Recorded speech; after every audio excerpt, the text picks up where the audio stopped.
بسم اللہ الرحمن الرحیم۔ السلام علیکم دام کلاس، کیا حال ہے آپ کا؟ اللہ تعالی ہم سب کو عافیت میں رکھے۔ تو سورہ احزاب کا درس الرابع جیم کا آج ہم دوسرا پارٹ پڑھیں گے۔ 20 سے 24 ہم نے پچھلے اس میں کیا تھا، سبق میں کیا تھا۔ اس سبق میں، اس درس میں انشاءاللہ ہم آیت نمبر 25 سے 27 جو ہے وہ مکمل کریں گے، اور انشاءاللہ اب نیکسٹ میری کوشش یہ ہوگی کہ میں پورا کا پورا چیپٹر جو ہے وہ ایک ہی دفعہ میں کمپلیٹ کر دوں انشاءاللہ۔ تو چلیں آج کا کام شروع کرتے ہیں۔ جی بیٹا، تو سٹارٹ کرتے ہیں۔ اعوذ باللہ من الشیطان الرجیم، بسم اللہ الرحمن الرحیم۔ یہاں پر جو ہے اللہ تعالیٰ، جیسے اسی چیپٹر میں آپ نے پیچھے پڑھا کہ مومنوں کی جو ہے کیفیت کو بتایا گیا ہے کہ وہ لوگ جو ہے اپنی نظر جنہوں نے مانی ہوئی تھی وہ اس کے کچھ تو پورے ہو گئے، کچھ انتظار کر رہے تھے۔ لیکن اب یہ جو اس آیت نمبر 25 میں اللہ تعالیٰ قریش کے اس غیظ و غضب کو بیان کر رہا ہے جس کے ساتھ وہ آئے تھے، اور اس کے ساتھ ہی وہی غیظ و غضب اپنے ساتھ واپس لے کر لوٹ گئے۔ تو دیکھیے اس کو اللہ تعالیٰ فرماتا ہے وردا، اور لوٹا دیا، ردا رد کرنا، لوٹا دینا، منہ پہ مارنا۔ وردا، اور لوٹا دیا اللہ نے الذین کفروا، ان لوگوں کو جنہوں نے کفر کیا، بغیظ غیظ و غضب آپ لوگوں نے لفظ پڑھا اردو میں، بغیظ اس غیظ غضب میں، ہم ان کے، بغیظ ان کے غضب میں، اپنے ہی غصے میں، لم ینالو لم نہیں ینالو پایا انہوں نے حاصل کی، خیرن کوئی بھلائی، کوئی مال غنیمت، کوئی اچھائی، کوئی بات، نہ فتح کے لحاظ سے، نہ غنیمت کے لحاظ سے، کسی صورت پہ انہوں نے خیر کوئی نہ پائی۔ وقفا، اور کافی ہو گیا یا کافی ہے، اللہ تعالیٰ المؤمنین مومنوں کو، القتال جنگ میں، اللہ تعالیٰ ہی مومنوں کو، مومنین کو جنگ میں کافی ہوا۔ وکانا، اور ہے اللہ تعالیٰ قوی عزیز، قوی بہت طاقتور، اور عزیز غالب۔ دیکھیے کہاں ایک طرف 10 سے 12 ہزار کی جمعیت، قریش جو ہے وہ اس سے زیادہ لشکر جمع ہی نہیں کر سکتا تھا، کیونکہ اس نے پورے عرب میں جتنا بھی ان کا جہاں تک وہ تھی پہنچ تھی، انہوں نے سب کو ملایا، اور سب کو ملا کر جو ہے اپنا اتنا بڑا لشکر اکٹھا کیا، اور اس کے بعد وہ جو ہے اس میں غصے میں آئے بپھرے ہوئے کہ اب ہم ان کو مسلمانوں کو ختم ہی کر دیں گے۔ لیکن جنگ ہی نہیں ہوئی، جنگ ہوئی لیکن اصحابی جنگ ہوئی، ٹھیک ہے۔ آپ صلی اللہ علیہ وسلم کے صحابہ اور سب کو جو ہے اللہ تعالیٰ نے بہت بڑی آزمائش سے گزارا، اور اس آزمائش سے وہ، میں نے جیسے پہلے بھی آپ کو بتایا تھا، بالکل ایک جیسے کہہ لیں چھلنی ٹائپ تھا، جس میں سے منافق لوگ الگ ہو گئے اور مومن جو ہے ان کو اللہ تعالیٰ نے سرخرو کیا۔ تو یہاں پر اسی کے بارے میں اللہ تعالیٰ جب یہ معاملہ ہو چکا اور اللہ تعالیٰ نے فرما دیا کہ وہ لوگ اپنے غصے اور غیظ و غضب میں جو ہے وہ چلے گئے ہیں یا ختم ہو گئے ہیں، ان کو کوئی بھلائی کوئی خیر ان کو ملا نہیں، اور اللہ تعالیٰ ان کے لیے، مومنوں کے لیے کافی تھا اور کافی ہے۔ اور اللہ تعالیٰ یہاں پہ اپنی صفت جو ہے وہ قوی گنوا رہا ہے، یعنی اللہ تعالیٰ سب سے بڑا طاقتور زبردست وہی ہے، اس کے علاوہ اور کوئی نہیں۔ چاہے قریش پورا عرب اٹھا کے لے آئے ہیں، پھر بھی اللہ تعالیٰ ان کے سامنے مومنوں کے لیے کافی ہوا۔ عزیز غالب، یعنی کہ ہر طرح سے زبردست حکمت والا، زبردست کہ اس سے آگے بڑھ نہیں کوئی سکتا۔ تو اللہ تعالیٰ یہاں پہ فرما رہا ہے، اس طرح سے اللہ تعالیٰ نے ان کی کیفیت کو یہاں پہ بیان کیا۔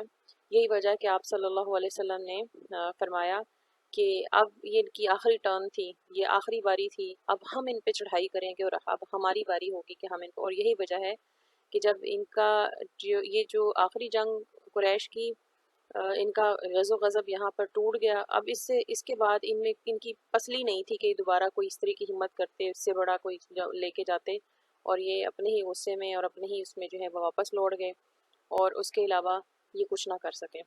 ٹھیک ہے، سمجھ میں آ گیا ہوگا۔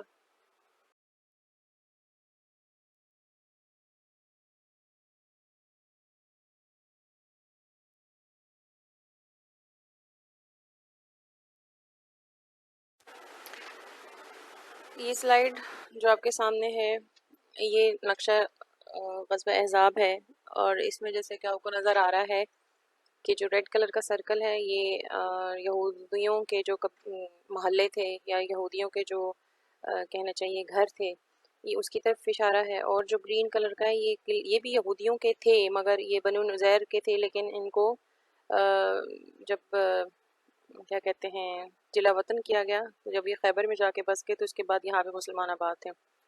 تو آپ اندازہ کر سکتے ہیں کہ جب باہر جو ہے وہ 10 سے 12 ہزار کا لشکر جنگ کے لیے کھڑا ہو، اور اندر سے بھی یہودیوں کی بدعہدی کا خدشہ ہو، تو اس وقت کیا عالم ہوگا، جس کا نقشہ جو ہے وہ اللہ تعالیٰ نے دوسرے رکوع میں آپ کے سامنے بتایا کہ دل جو ہے وہ حلق تک آ کے اور آنکھیں جو گھوم گئیں خوف کی وجہ سے.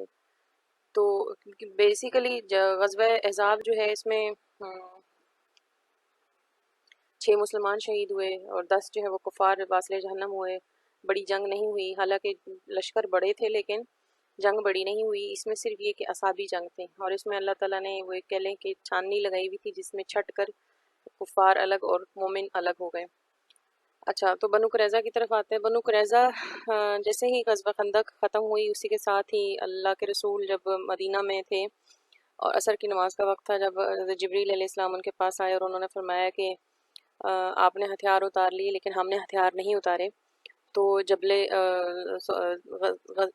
بنو قریظہ کی طرف جو پیش قدمی کا حکم ہے، تو میں پہلے جاتا ہوں اور ان کے قلعوں میں جو ہے وہ زلزلہ برپا کرتا ہوں، اور ان مسلمانوں کا رعب جو ان کے دل میں ڈالتا ہوں. آپ بھی پہنچیں. آپ صلی اللہ علیہ وسلم نے حکم دیا اور تمام کے تمام جو صحابہ تھے، جو مجاہدین تھے، وہ وہاں پر پہنچے. ان کا محاصرہ کیا گیا. آخر ان کو پتہ تھا کہ جو ہے وہ جنگ نہیں کر سکتے، اور محاصرہ وہ لمبے عرصے تک برداشت کر سکتے تھے، کیونکہ انہوں نے بہت کچھ مسلمانوں کے خلاف جو ہے وہ جمع کر کے رکھا تھا، اور مسلمانوں سے مقابلے کے لیے جو انہوں نے چیزیں جمع کر کے رکھی تھیں، جو مال غنیمت میں بعد میں وقت ملی، وہ اگر آپ سنیں تو آپ حیران ہوں گے کہ وہ تو مکمل تیاری کے ساتھ بیٹھے ہوئے تھے.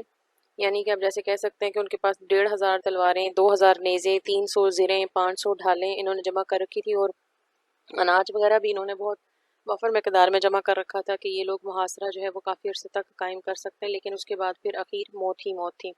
بہرحال انہوں نے اپنا جو ثالث تھا وہ حضرت سعد بن معاذ، جو کہ اس غزوے میں ہی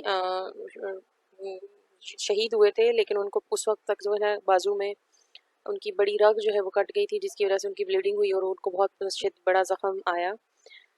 تو انہوں نے ان کا اپنا ثالث بنایا، اور ان کے حکم پر جو ہے جیسے کہ حضور صلی اللہ علیہ وسلم سے انہوں نے پوچھا کہ کیا میرا حکم جو ہے وہ سب پہ لاگو ہوتا ہے، یہودیوں پہ، مسلمانوں پہ اور سب پہ؟ تو انہوں نے فرمایا جی.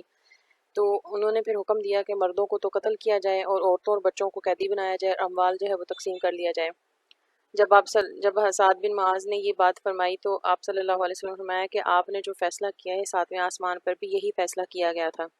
بہرحال یہودیوں کو قلعہ کما کیا گیا. 600 سے 700 کے درمیان یہ لوگ تھے جن یہودیوں کو قتل کیا گیا اس وقت، اور عورتوں اور مسلمانوں کو، عورتوں اور بچوں کو جو ہے وہ قید کیا گیا، جن کو بعد میں نجد کے بازار میں بیچ کر گھوڑے اور وہ لیے گئے، زرے وغیرہ لیے گئے، ہتھیار وغیرہ لیے گئے.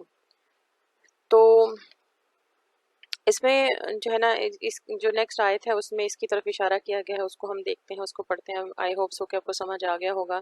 بنو قریظہ بیسیکلی جنگ میں بدعہدی کی جو سب سے بڑی اگزامپل ہے وہ یہیں سے دی جاتی ہے. اگر دنیا اس کو کہتی ہے کہ یہ اس پہ بہت جو ہے کیا جاتا ہے، کیا کہنا چاہیے کہ تنقید کی جاتی ہے، لیکن تنقید آپ کسی ملک کو بھی اگر سامنے رکھ کے دیکھیں تو جب غداری سامنے آتی ہے تو غداری کی سزا صرف اور صرف موت ہوتی ہے، اور یہ موت ضروری تھی تاکہ آئندہ کوئی بدعہدی نہ کر سکے. آئی ہوپ سو کہ سمجھ آ گیا. اگلی آیت جب ہم پڑھیں گے اس کا ترجمہ تو آپ کو مزید سمجھ میں آ جائے گا. پریویس سلائیڈ کو سمجھنے کے بعد اب آپ یہ آیت جب پڑھیں گے تو آپ کو سمجھ میں آئے گا. اللہ تعالیٰ یہاں پہ فرماتا ہے اور انزلہ اتارا الذین ان لوگوں کو ظہروا جنہوں نے مدد کی، ان کی. ظہرہ کا مطلب ہوتا ہے مدد کرنا، ہم ان کی، ہم سے مراد کفار کی، یعنی کہ جو احزاب آئے تھے ان کی مدد کی. انزلہ اور اتار دیا الذین ان لوگوں کو، ظہرہ ان لوگوں کی طرف، ظہرہ جنہوں نے مدد کی، ہم ان کی، من سے اہل کتاب میں سے ان لوگوں کی طرف جنہوں نے مدد کی تھی ان کی طرف آپ کو اتارا گیا